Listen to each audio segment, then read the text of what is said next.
O caráter do missionário é eficaz. Nós estamos ainda na lição 14, mas agora estamos na página 39 e vocês vão ver essas palavras. O caráter do missionário é eficaz. Agora, na aula anterior, eu enfatizei o fato que nós não podemos medir o ministério ou o missionário pelos números, no geral, não é uma boa forma de medir. Ao mesmo tempo, há coisas que o missionário pode e deve fazer para melhorar o ministério dele, porque Deus abençoa o ministério feito de acordo com a vontade dele. Então, nós vamos lidar agora com o caráter, né? Vocês entendem a palavra caráter, né? Tem a ver com fidelidade, tem a ver com integridade, honestidade, sinceridade, todas as ADs, né? Tem a ver com tudo isso.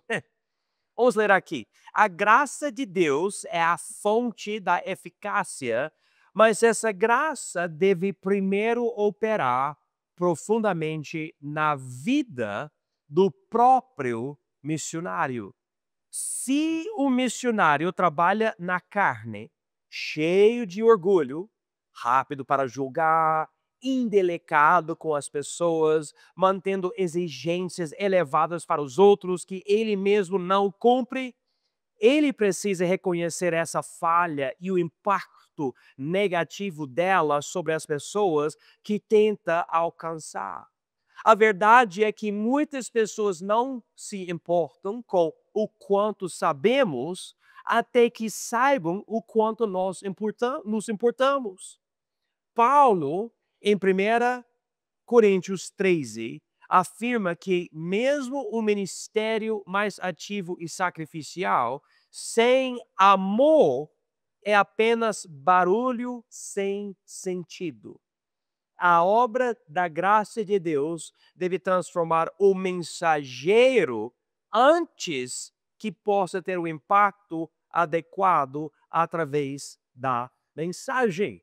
Agora, eu vou dar um contexto para vocês. Há vários contextos, mas eu vou dar um como exemplo.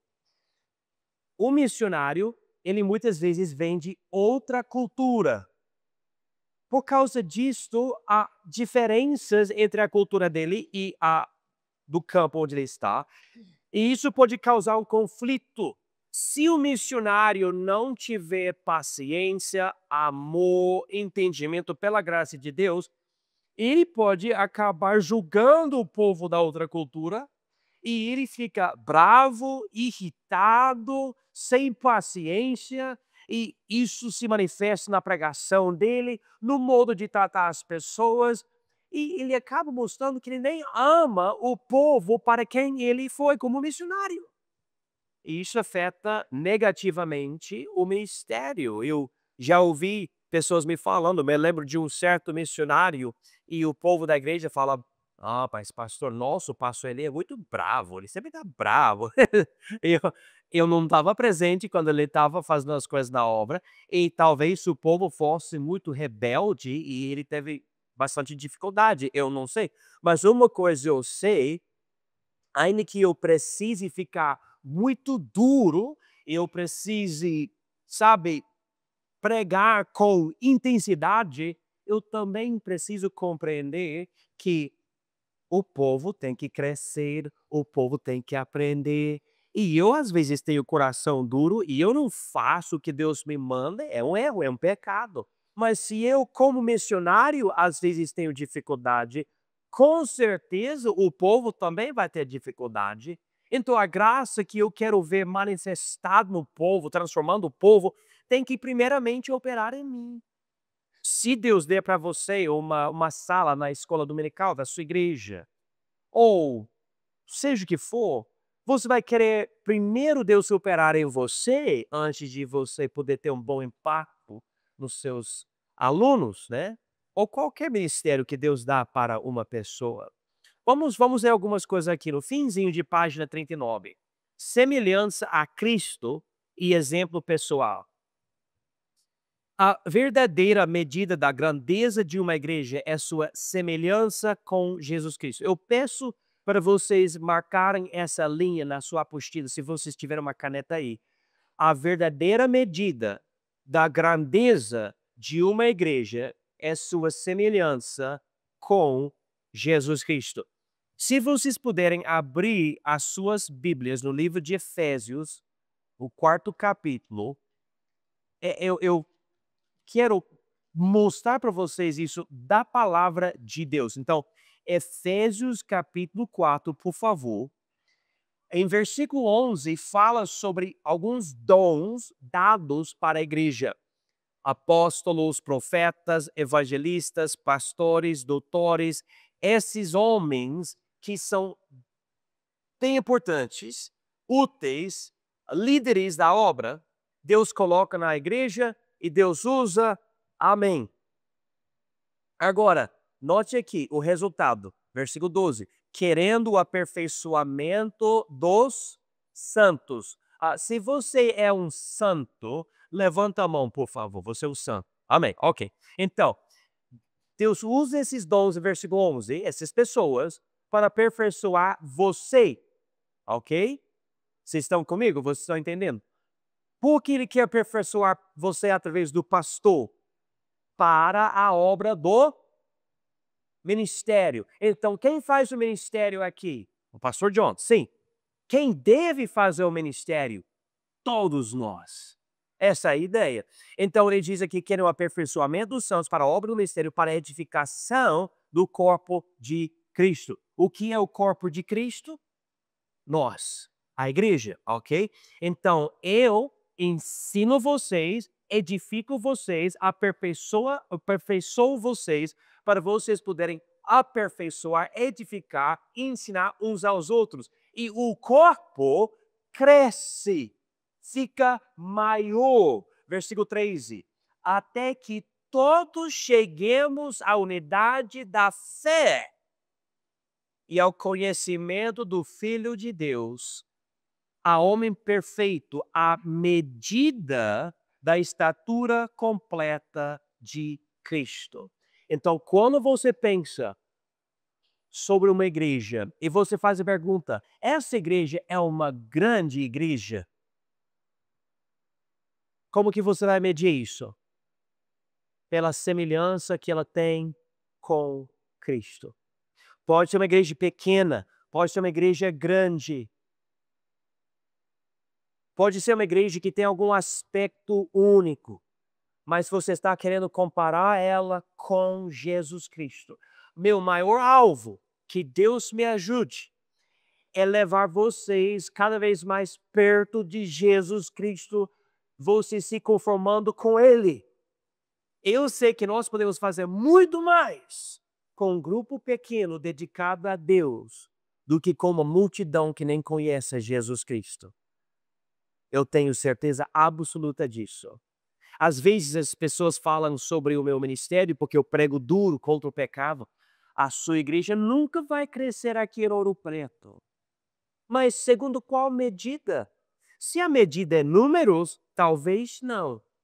Mas se a medida é Jesus Cristo, eu acredito que pregação pura da palavra de Deus vai transformar o povo que vem, e esse povo vai ser cada vez mais como Jesus Cristo. Eu, pastor John, eu quero números? Sim. Eu quero uma igreja que tem 20 mil membros? Eu quero toda a cidade de Ouro Preto na minha igreja, para falar a verdade. Mas se Deus não me dá isso, e eu acredito que Ele não vai me dar isso, eu quero um povo fiel, dedicado a Ele, que sabe amar, andar em santidade, evangelizar os perdidos, fazer o certo, evitar o pecado, se arrepender, honrar o nome de Cristo. É isso que eu quero. Todo mundo já chegou a esse nível? Não. Na verdade, pelo Espírito Santo operando em pessoas de idades diferentes e fases diferentes e tudo, nós temos na nossa igreja pessoas aqui, e pessoas aqui, e pessoas aqui, e pessoas aqui, espiritualmente. Mas a ideia é ver todo mundo crescer, porque essa é a medida. Se o missionário deseja plantar uma igreja verdadeiramente grande aos olhos de Deus, ele deve buscar essa semelhança não apenas no povo, mas primeiramente em si mesmo.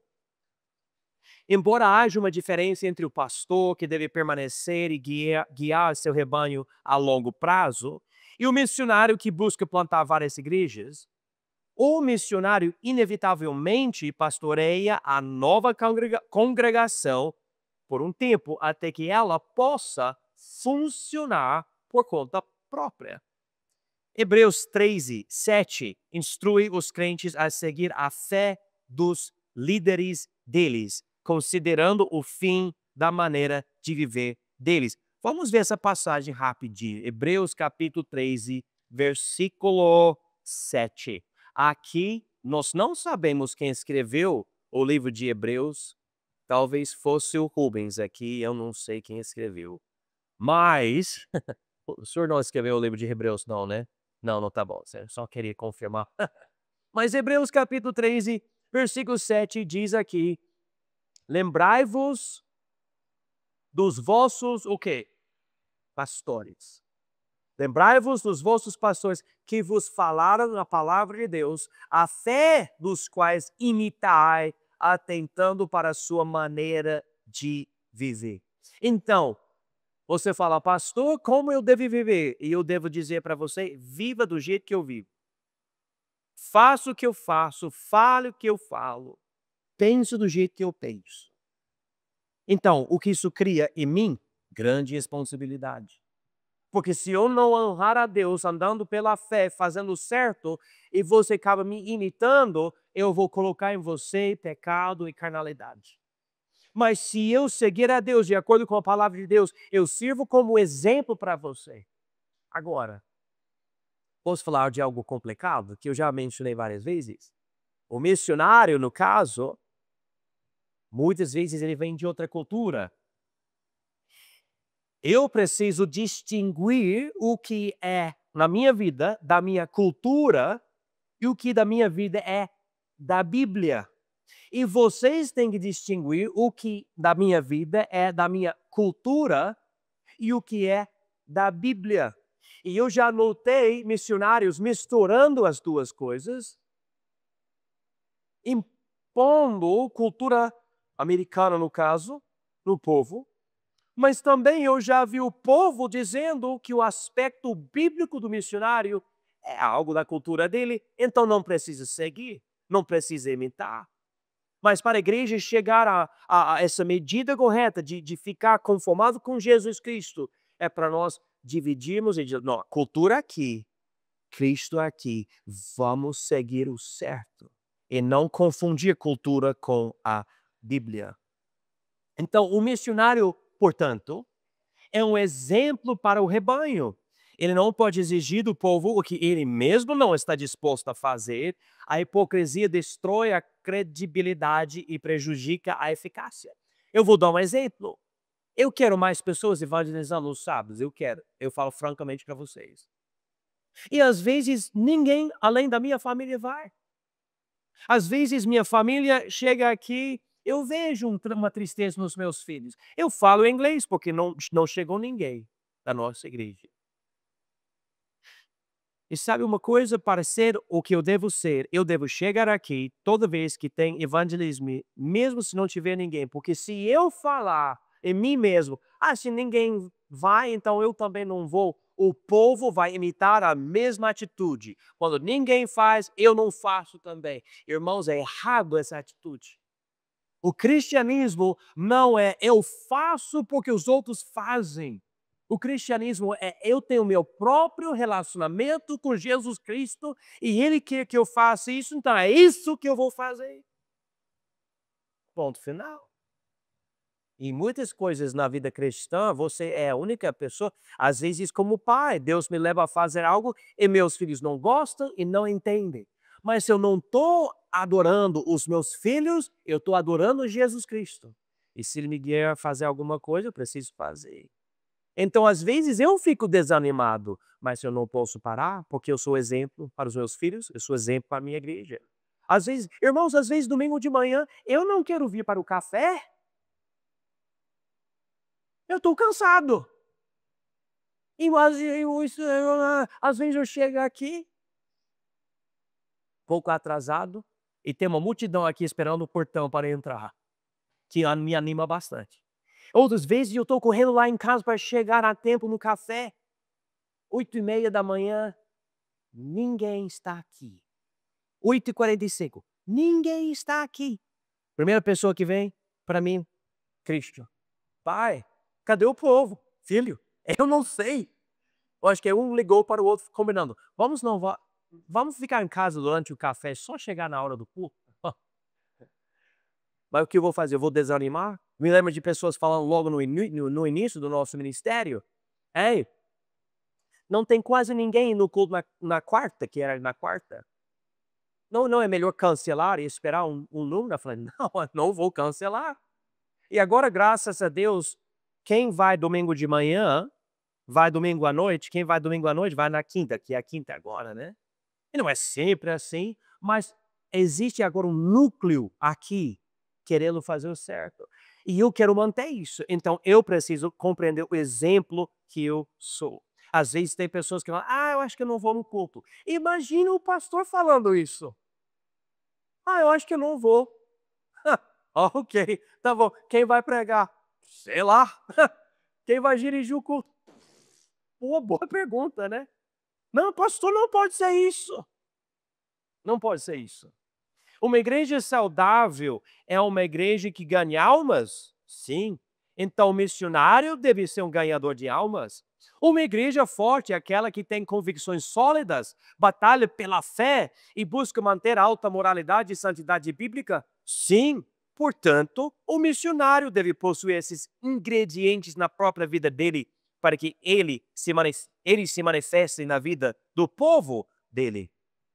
Número 2, página 40. Integridade e compromisso. O missionário eficaz é um homem de integridade e compromisso. Essas duas qualidades por si só têm um impacto tremendo sobre os pecadores, especialmente em culturas onde essas virtudes podem ser escassas. Com o tempo, ele se torna confiável. O efeito é claro. À medida que as pessoas veem a Cristo, elas verão esse exemplo e serão inspiradas a desenvolver o mesmo caráter. Isso pode não produzir uma obra numericamente grande rapidamente, mas certamente terá um impacto profundo e duradouro nas vidas transformadas. Eu cheguei aqui no Rondônia, cheguei aqui no Ouro Preto, eu percebi, o povo aqui não gosta de compromisso. Irmãos, me perdoem, mas eu estou criticando, mas é verdade. Povo, por exemplo, quer dar oferta especial, mas não quer ser dizimista. Quer frequentar, mas não quer se lembrar na igreja. Quer morar juntos, mas não quer casar. E eu posso listar outras coisas também, mas eu digo, qualquer coisa que exige compromisso. Pastor, mas eu não quero. Eu estou dizendo, mas por que compromisso é tão difícil para você? A pessoa não quer ter compromisso de ir a todos os cultos, né? Só de vez em quando. Agora, como eu falei para vocês, a nossa igreja melhorou bastante. Agora, a gente tem pessoas casadas, a gente tem pessoas compromissadas no dízimo e tudo, pessoas que se lembraram, pessoas fiéis nos cultos. A coisa mudou. E esse tempo inteiro, Deus falou para mim, e mesmo quando não tem ninguém com compromisso, você vai ter compromisso. Se não chegar ninguém no culto, pregue em inglês para os seus filhos, mas você vai ter culto. E graças a Deus, se isso aconteceu, eu acho que nunca aconteceu, mas se aconteceu, é poucas vezes. Deus sempre traz pessoas aos cultos. Mas eu digo isso para vocês para dizer, eu preciso manter compromisso em mim, mesmo se não tiver um povo compromissado ou comprometido. Agora, número 3, limites morais pessoais. O missionário eficaz estabelece limites morais pessoais claros. Agora, irmãos, esse ponto é muito importante. Ele deve saber o que é apropriado e decente nas interações dele. Ele não pode se colocar em situações comprometedoras, especialmente em questões de pureza moral.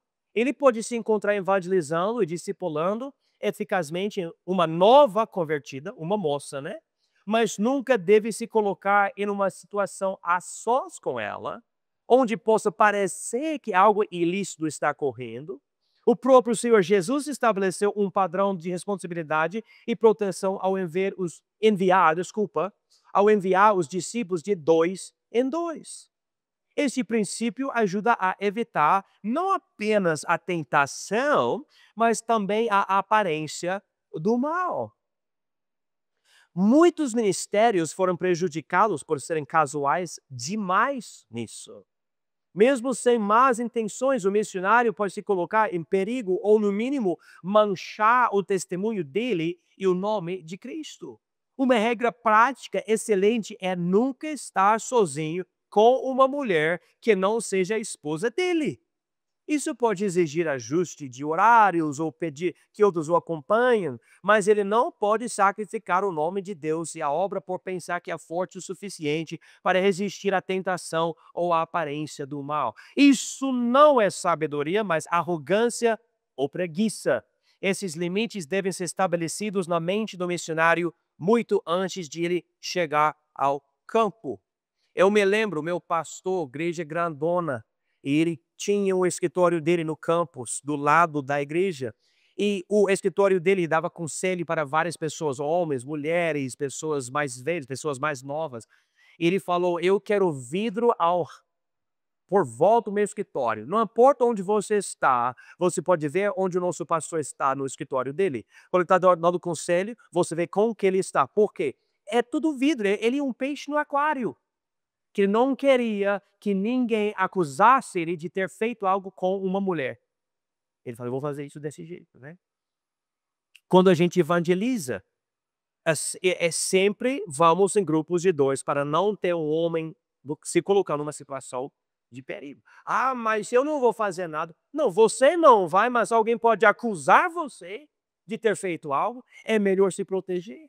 Então a gente sempre precisa, como missionários, proteger isso. E eu quero que o povo da nossa igreja compreenda isso. É melhor todo mundo viver dessa forma, protegendo o seu nome. Porque se você estiver com alguém do sexo oposto em uma certa situação, você não fez nada de errado, mas outras pessoas podem questionar a sua moralidade como cristão. O que você está fazendo? Tá? Então, vamos continuar aqui. A prática do missionário é eficaz. Fomos do caráter para a prática. Número 1. Compromisso com a palavra de Deus. Embora não seja um livro do Novo Testamento focado especificamente no trabalho missionário, o livro de Josué contém uma verdade fundamental para o sucesso em qualquer empreendimento para Deus, especialmente o ministério. Deus instrui Josué assim, note aqui. Então somente esforça-te e tem muito bom ânimo para teres o cuidado de fazer conforme a toda a lei que meu servo Moisés te ordenou. Dela não te desvies, nem para a direita, nem para a esquerda, para que prudentemente te conduzas por onde quer que andares. Não se aparte da tua boca o livro desta lei. Antes, medita nele, dia e noite, para que tenhas cuidado de fazer conforme a tudo quanto nele está escrito, porque então farás prosperar o teu caminho e serás bem-sucedido. A tarefa de Josué era conquistar a terra prometida, a tarefa do missionário é plantar uma igreja que se torne uma luz eficaz em sua comunidade e um centro para a evangelização mundial. Eu preciso memorizar a Bíblia, estudar a Bíblia, meditar na Bíblia, pregar a Bíblia, viver a Bíblia, obedecer a Bíblia. A Bíblia, a Bíblia, a Bíblia. Eu me lembro de alguém que me criticou aqui na nossa cidade e disse, ele só fala que a Bíblia é suficiente. Eu pensei, amém, eu aceito, eu não tenho problema nenhum com isso, né? Eu quero enfatizar a Bíblia. Essa verdade exige que o missionário seja profundamente comprometido com a palavra de Deus. Ele deve aderir à sã doutrina e desejar ensiná-la e pregá-la fielmente.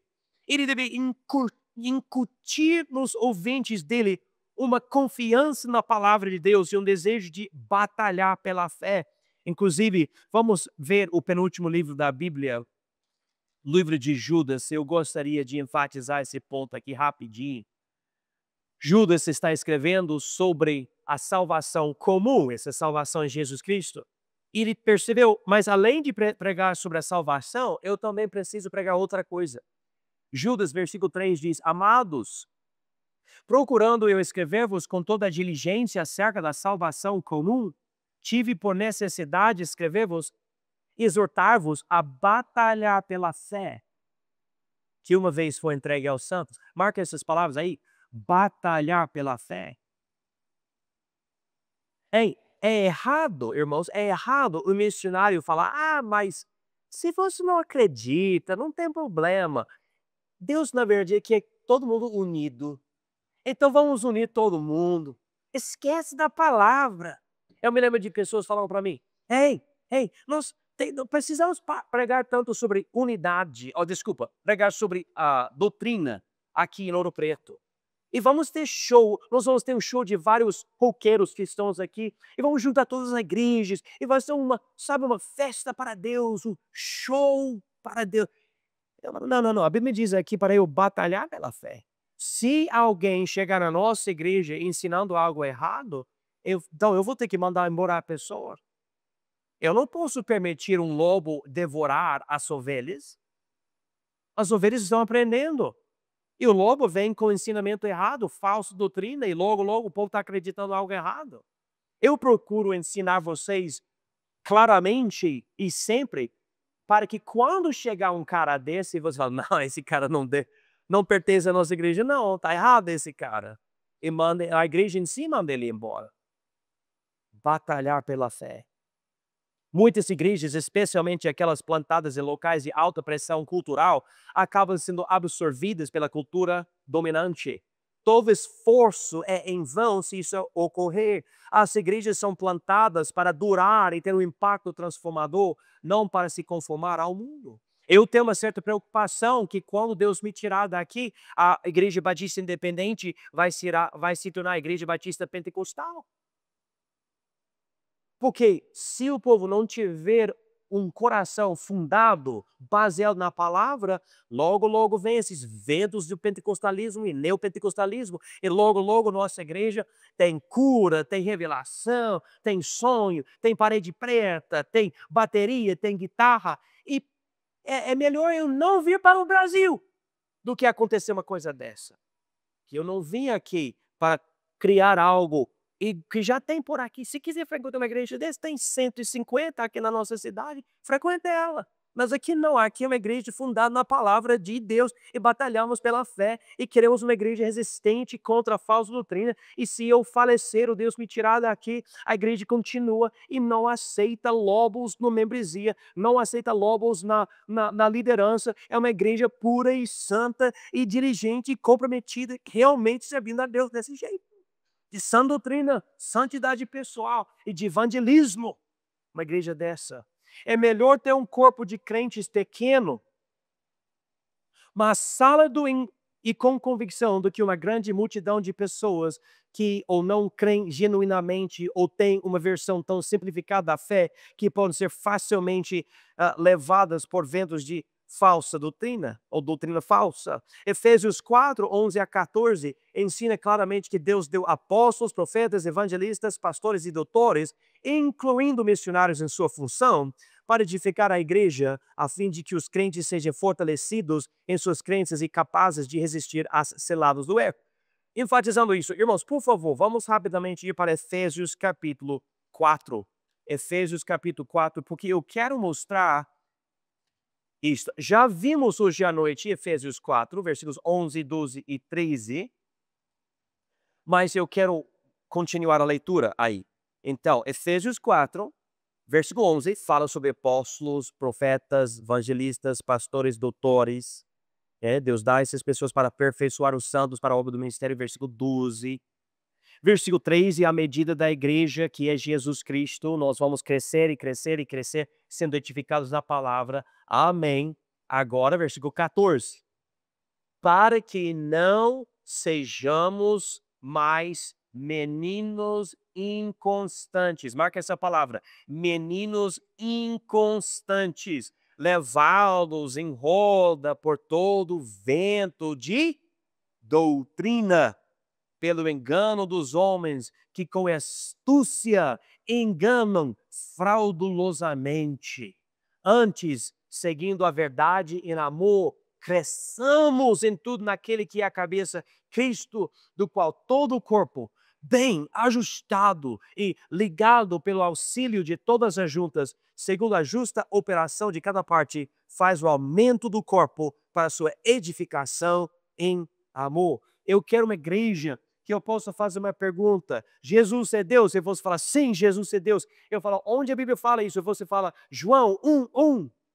E se alguém falar que Jesus não é Deus, você fala, então é falsa doutrina, pastor. Nós queremos uma igreja com convicção. Não uma igreja assim, fraca. Assim. Não, não é uma igreja séria com a palavra de Deus. Número 2, página 41. Resistência ao mundanismo e compromisso.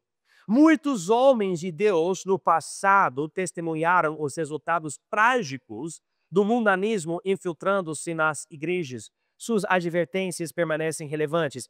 Então, eu vou ler essas palavras de vários homens de Deus, estão aqui na apostila, homens avisando, olha, preste atenção, o mundo sempre quer impor um sistema na igreja que não é de Deus, e muitos da igreja estão aceitando, mas é um grande perigo. Então, Dr. Clarence Sexton, que era nosso pastor, ele disse, o mundo não precisa de mais uma cópia de si.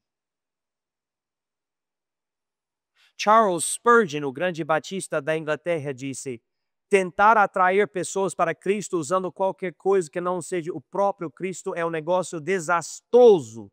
A igreja que usa as ferramentas do diabo para fazer a obra de Deus vai acabar recebendo o salário do diabo. Se a gente atrair pessoas com coisas mundanas, vamos ter uma igreja mundana. Mas se a gente atrair com a pregação de Cristo crucificado, vamos ter uma igreja santa, viva e verdadeira. W. Tozer disse, a igreja que tenta ganhar o mundo se tornando igual ao mundo vai perder tanto a sua alma quanto a sua missão. Não fomos chamados para entreter o mundo, mas para confrontá-lo com as exigências de Cristo. Uma igreja que se molda ao mundo nunca vai transformar o mundo. Amém. John R. Rice disse, é um sermão fraco aquele que não incomoda, que não deixa o ouvinte insatisfeito consigo mesmo nem com o pregador. As pessoas vêm para se divertir, mas não vêm para se arrepender, a menos que a palavra de Deus seja pregada com poder.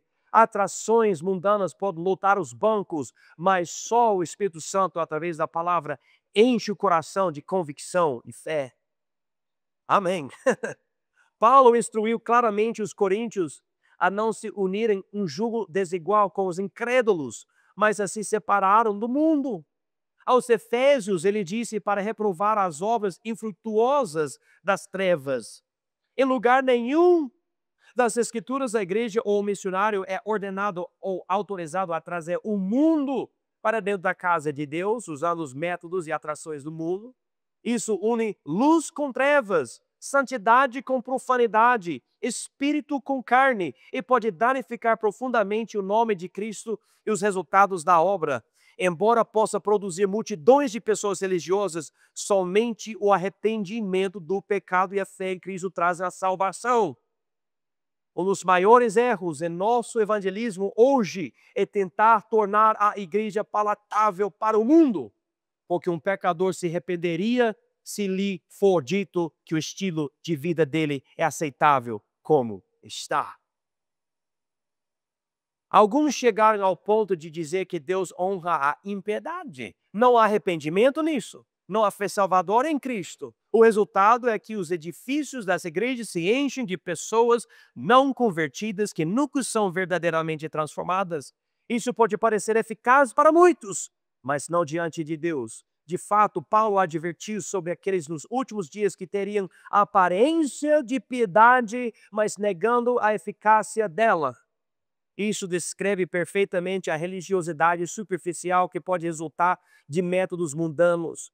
uma fé que parece correta por fora, mas carece do poder transformador de Deus, porque não confia nos caminhos dele. Dizendo tudo isso, irmãos, eu cheguei à conclusão, anos atrás, e muitos outros pastores, a mesma conclusão, que é muita igreja onde usa o mundo para atrair o mundo para dentro da igreja, um número muito alto dos que frequentam não é salvo. Não é salvo. O que é mais triste, irmãos, do que ir da igreja ao inferno? Eu não consigo imaginar algo pior. Você passa todo o tempo em um lugar religioso que usa até o nome de Jesus Cristo, mas você não conhece Jesus Cristo. Porque você vai lá por causa da carne, por causa do mundo, por causa do entretenimento, por causa do jeito, por causa da confraternização, e você não tem comunhão com Jesus Cristo.